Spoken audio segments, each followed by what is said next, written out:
Hi there, welcome back to Bioenergetics. My name's Devaraj, and today I'm going to be talking a bit more about the gut. Those of you the belly basically, and those of you who've been following me or come to my workshops or have been doing stuff with me recently, you know I've been working a lot at the gut level and belly level and really helping to develop this center. And that's sometimes in our culture we think that's more of a guy's thing and not so much for the women, but I would disagree with that. Women have a very powerful gut center when it gets going, and it can really be useful in life. I'm just going to chat a little bit about what you can get from it and what I've learned about working at a gut level, because it's not so with this bioenergetics, you know, a lot of it is we're discovering stuff, different teachers, people working, you know, it's not like something where it's all set in stone and written out.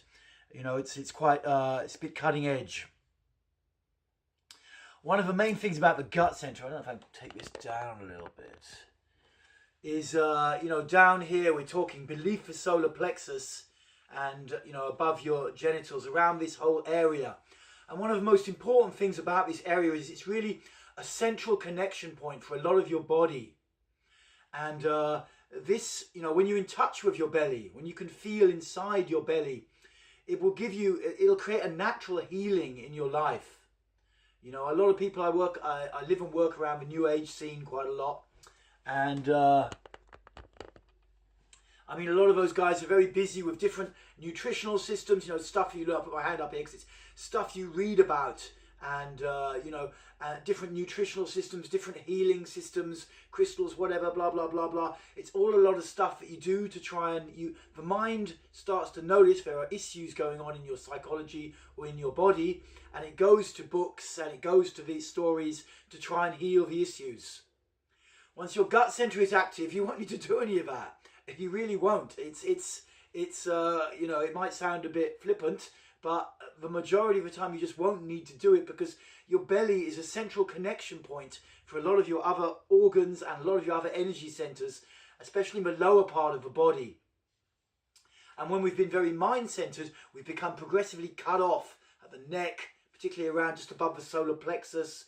People get very, very cut off. The body almost gets energetically partitioned around, and then the mind tries to fix it all, but it's creating a fucking problem. And it's not really appropriate for the mind to try and fix it all. It's better for the mind to learn to get out of the way. And developing the gut center is the central route to doing that. Because once you've got it, once you can feel it, and once you can feel inside your belly, and you feel that, your mind, this is a great thing you get from working with the gut, is your upper body starts to relax.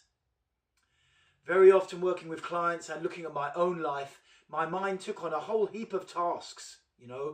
I had to be good looking, trying to find nice girlfriends, be relaxed in sex, be relaxed around other people, learn how to project myself a certain way. The mind is busy with all of this stuff in so many people, and it's not its job. It's not its job. The trouble is, even though it's not very good at it, it tends to take over and then just hold on to control regardless of the fact that it's not very good. And people just imagine that, if you just did this or you just did that, your life would all be working. It's bollocks. You need to come down into the gut center. Simple as that. So it's going to give you a lot of healing. It's going to give you a lot of relaxation and a lot of natural centering. The sensation is that you're okay, basically. You don't need to keep affirming stuff with your mind or fiddling around with your mind and your belief systems and your self-image. You just feel like you're okay to be you, to just stand up and just speak, to stand up, take a position and do stuff. It just feels okay when you work with the gut. Something, because, people don't work with it so much, and part of that is because it can be quite unpleasant, to be honest. When we start to, I'm going to look at some exercises in a minute, and the reality is, we often, we've decamped, we've disengaged from our belly energy. And we create tension, or we put layers of fat around there by sort of stuffing ourselves with food. And often when you start to really access the belly, you're going to have to go through a bit of resistance.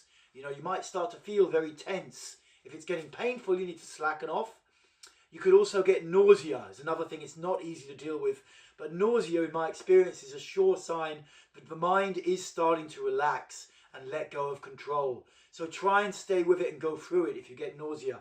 It's good to have like something you can spit into, have some tissue, maybe even a little washing up bowl with some tissue in it that you can spit or cough, or maybe even need to vomit into.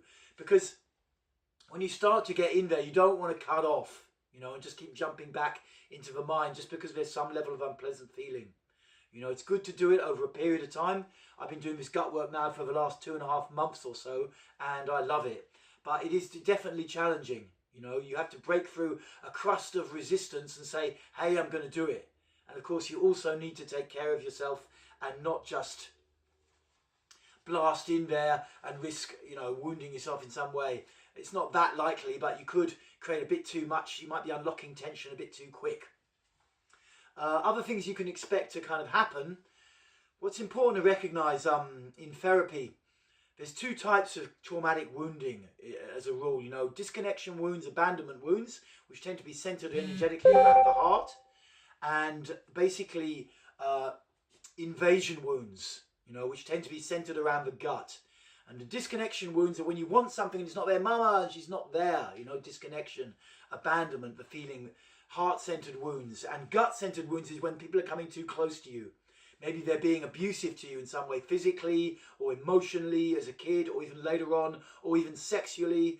You know, there's a lot of these are invasion wounds, and they're centered around the gut.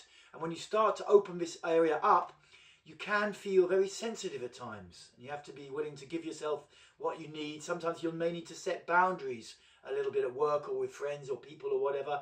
I mention these things in case they come up, so there's less chance it freaks you out. What else can we say? I think we've talked enough. I think I've talked enough. Let's do a little bit with the gut.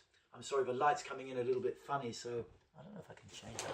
Let's just draw that curtain over. Okay, so the first thing to do is to stand. I'm going to go through some exercises, and actually I'm going to make one of my bioenergetic workouts specifically for the gut. But here we can explain some of the exercises a bit. Stand with your, let's get a little bit lower. Okay, we're good. You want to stand with your feet quite wide apart and your knees bent, and trying to get a kind of grounded stance with your arms relaxed by your side. And you may start, when we start with the gut, to start jerking up and down a lot. Try not to do it excessively. Don't make your spine rigid. Have that, try and keep that flexibility in your knees, but you don't need so much to jump up and down. That's more an anxiety reaction. When we're starting to work with the gut, a good thing to do is to spend a little bit of time standing like this and just breathing through the mouth and feeling into the belly. So get yourself in this position. You know, make sure you've got something to spit with in case stuff really starts to come up. Bit of tissue, and just start to breathe and feel down into the belly. Seeing if you can feel anything in your gut. If you have a connection there. Maybe it's easy, maybe it's not, but doing this for a few minutes is a healthy practice. Just trying to feel into your belly. When you look at like the core Buddhist practice, Vipassana, the main way that the Buddha taught it like 2,500 years ago upon his enlightenment was to sit, let your breathing be natural, and just feel the movements of the belly as you breathe. It's a very grounding practice. And just try to feel in there. Maybe, you know, you can't really feel very much. Don't allow that to discourage you. You just keep trying, breathing through the mouth. So that's the first practice. You can do that for a couple of minutes to start. And then staying in the same body position, what we're going to do now is start to make sound. And what I want you to do is to try and make a deep sound, deep in your thorax, with the intention of trying to vibrate the gut, vibrate the belly, in the sense of making an internal vibration. You can have your eyes open or closed. I'm going to close them for a minute, and maybe it sounds a bit like